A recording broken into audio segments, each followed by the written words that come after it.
Shamaa harka fuunee hordoftootaa fi daawwattoota koo nageenyif jaalallee waaqayyo lafaa fidduu jirtanitti isiniif haa baay'atu.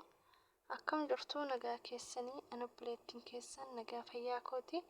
Isinis bakka jirtanitti nagaa naaf ta'aadhaan nagaan na bira jiraate isin biras akka jiraatu abdiin qaba jechuudha. Akkasumas viidiyoo kiyyaa laayikii, sabskiraaybii, sheer gochuudhaan na bira dhaabbadhaa. Warroonni immoo itu laayikii, sabskiraaybii, sheerii gootanii na cinaa dhaabachaa jirtanii. Guddaa isaa galatoomaa galata guddaa na biraa qabdu isiniin jedha. Akkasumas warroonni sabskiraaybii goone sabskiraaybii gochuudhaan maatii kiyyatti dabalamaan isiniin jedha. Akkasumas maal qabattee dhufte jechuun keessanii nafuu viidiyoo Sayidoon gadhiise irratti jechuudha. Daa'ima caaltu irratti jechuudha. Namni maaliif ofii of salphisaa na ajaa'ibee jira jechuudha. Akkasuma nuti amma Muktaarii wajjin jiru tana jechuudha.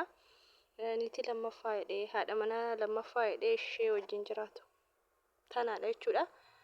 Haadha manummaa sin guunne garuu noormaali isa walitti galassanii እና haadha daa'ima isaa boochisee intala maraattuu tanaa jechuudha. Sayidoonu maraattuu jedhe waan ta'eef hin jedhe dhiifa manarraa taa'ii.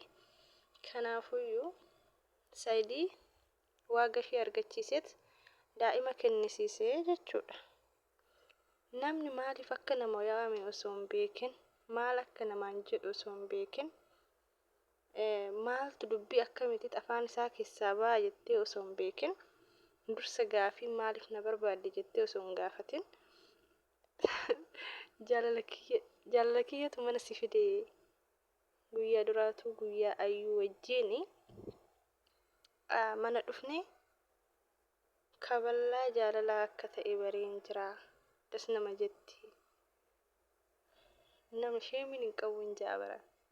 Namni dursiyoo kan haasa'u inni dhiiratuu kana haasa'u waan ta'eef isheen durbaa akkamittiin akkan haasofti. Innaa osoo inni waan tokko naaseen sheemidha. Haasa'uuf sheemidha jechuudha kan isheen haasofte kana. Odoo isheen waan kana hin dubbatin jechuudha. Inni waan kana hin dubbatin isheen waan meeqa haasofte jechuudha. Akka itti nama kadhatanii argitanii jirtan jedheetii yaada jechuudha. Dubartiin takka yoo kabaja qabaatte, yoo kabaja ofirratti gooti kan namni nama kabajuudha jechuudha. Yoo ofishiin ofiin hin kabajin, yoo kabaja ofiifis hin qabaatin nama sin kabaju jechuudha. Namni immoo itu yoo nama saniif kabajaa qabaatte deebi'ee namni sun si kabaja malee yoo nama saniif kabajaa hin qabaanne namni sun illee sin kabaju jechuudha. Kasin kabajne kabaju seerri kamuu nu ajaju jedhee miti muuziqaa sanii. Kanaafuyyuu nama hin kabajne kabajuun hin jiru jechuudha. Annaa waan isheen haasofte argitanii jirtanii. Akkuma ayyuu karaa asfaaltii gubbaa irratti kadhattisanii anaan immoo manatti na kadhachuu dhufte. Kanaafuu ana dumbushee tana argatte. Ana tana argatteeti jetteen jechuudha.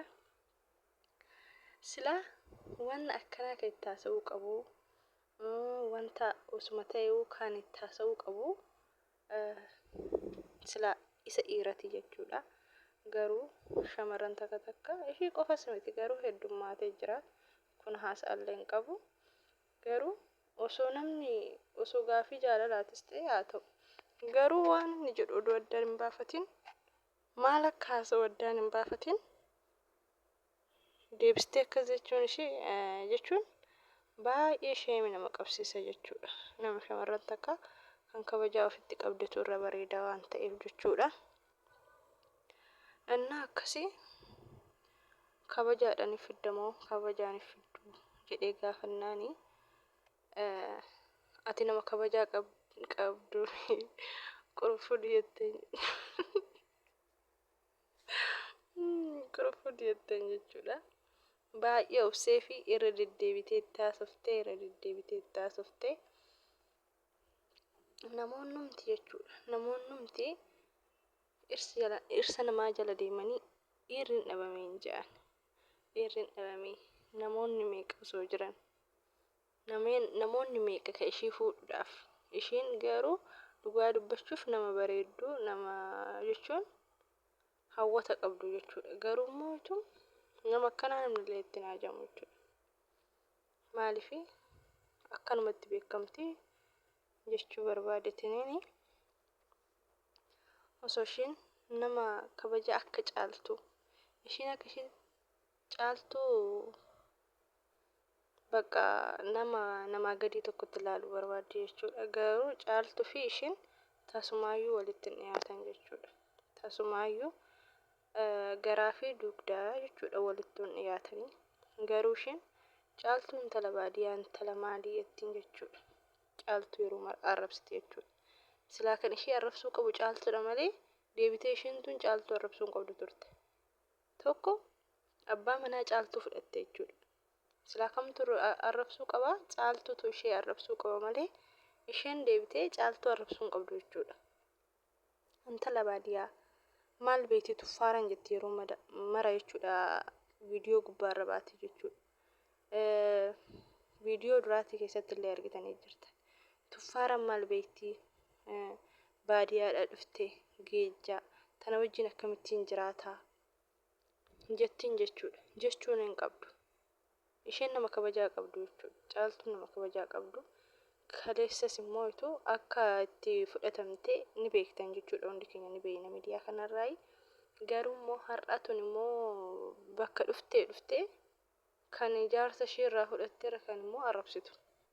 Kan deebitee arrabsitu jechuudha. Caaltuutu fayyaalettiidha malee caaltuutu nama nagaati malee osoo nama biraa ta'e dachaa goote kafalteef jechuudha. Dachaa jechuudha. Arraba ishiin xawu ittiin jettu kana silaa irraa kuttee darbiti jechuudha osoo nama biraa taate. Garuu caaltuuf fayyaaletti waan taateef gara laaftu waan taateef kabajaa hedduu namaaf qabdu jechuudha. Caaltuu jechuun kabajaa namaaf qabdii argitanii jirtanii yeroo inni waan meeqa godhuyyuu kabajaan ishiin qabduuf jechuudha. Abbaa manaa ishiiti maal waan meeqa akka godhaaf jirtu hin argitanii. Garuu immoo inni dubartii akka buuphatti isa baattu dhiiseeti ka akkasiisan hojii lukiskisaa jechuudha. Dhugaa dubbachuuf caaltuudhaan walitti illee dhuftu. Caaltuudhaan illee walitti dhuftu. Garuu immoo saayidoon har'aa waaqa ishee argachiisee jira jechuudha. Inni illee viidiyoo duraa irratti akka gowwaa godhate jechuudha Muktaar. Yoo saayidoon taasa'u. Ammaalin godha ishii fuudhe. Isheen naan kabakabdi daa'ima jedha. Haadha miti ishiin naan kabakabduuf sobdeetti fakkeessuu dandeesse eeyyan. Waggaa isa argite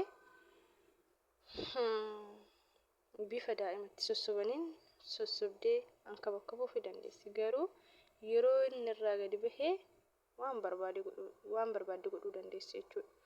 Darbee viidiyoo irratti dubbatti argitanii jirtani. Viidiyoo irratti illee waan meeqa akka dubbataa turte. Jecha daa'ima san irratti fayyadamtu jechuudha. Daa'imumaan beekne daa'ima reef lafaa dhuftu jechuudha. Kanumaan beekne kan waa tolaaf gaarii badaa addaan hin beekne waan ishiin gootu argitanii jirtanii. Hundumaafuyyuu caaltuu ishiin dugdaaf garaadha. Nama miidhaan namatti deemu waaqayyo akkasumatti akka hojii isaa itti kennaa fi nama gaariitti deemus akkuma hojii isaa itti hundaafuu kenna waan ta'eef caaltuu waaqayyoon ishee gargaaru ammallee gargaaramtee daa'ima ishee argattee jirti. Naaga viidiyoo biraatii walitti deebinutti laayikii, sabiskiraayibii, sheerii gochuu hin dagatinaa. Nagaan naaf turaan isiniin jedha.